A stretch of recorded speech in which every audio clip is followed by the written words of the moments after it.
Howdy fixers. So in today's video we're going to be doing a fuel filter in a Toyota pickup 22RE from 85 up to 95. Main things you want to take away from this, it's located underneath the intake manifold and it's a bear to get to. And you want to make sure that all your lines are tight and that you check it after you get it in there, because if you don't check it, there's a possibility of a leak and there's a fire issue and all that other stuff because it's in a bad spot. So thanks for watching. If you have any questions, please comment down below. Be sure to give me a like, give me a subscribe, tell a friend about me, and here we go.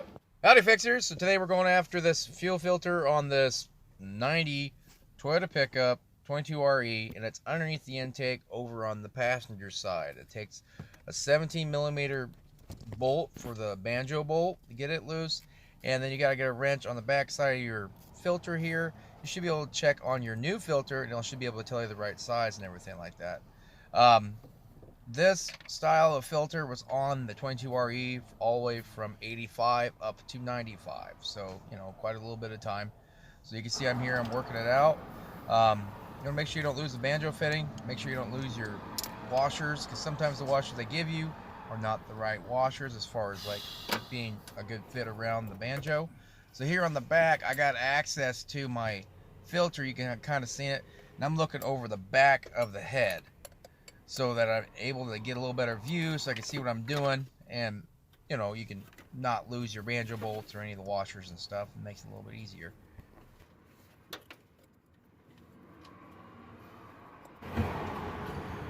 So you can see it here that I'm working my banjo bolt out and I still got my washers on there.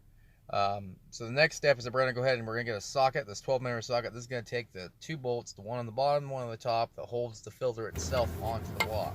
You can see it's a little bit of a hassle, but you can get different views on it using some longer extensions and some wobbly sockets, and you can get it out of there.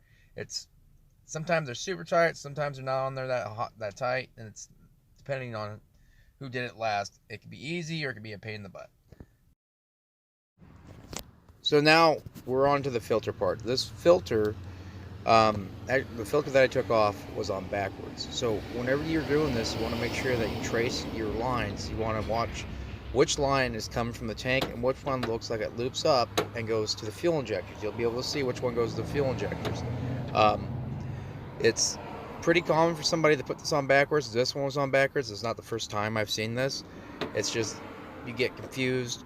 On the filter itself it says in and out, so you want to pick the one that says in, hook it up to the line that's coming from the tank, and the one that says out, hook it up to the line that goes to the fuel injectors. That's how it's supposed to go. With my 12mm bolts that hold my bracket in, I like using a little bit of grease in my socket. It helps keep the bolt in place. So now that I got my filter back up in there, we're going to try to get the bolt started. It's usually a little easier if you get the top bolt started and then go on to the bottom one, because you can swing the filter around trying to get it in the right hole.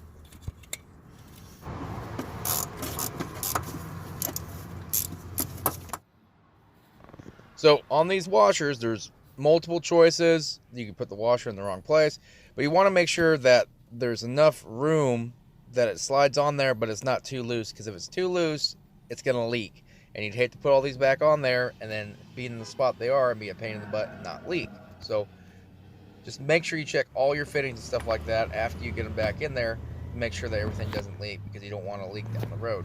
So this is, I'm fingering this in here. So you want to make sure that you go ahead and get your 17 socket and your backup wrench on the other side of the filter, and make sure it's good and tight, and then you should be good to go.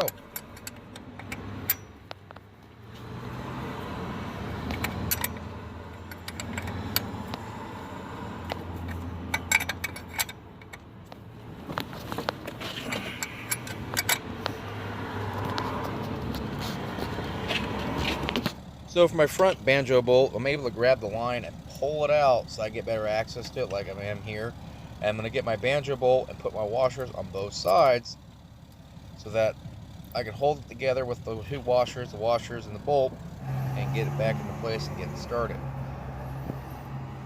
So now we're at the finishing touches. You want to make sure that you get everything tight, run it, and check for leaks, because that is the biggest thing, because these can leak pretty easily. Legs are good. picture. Be your own people.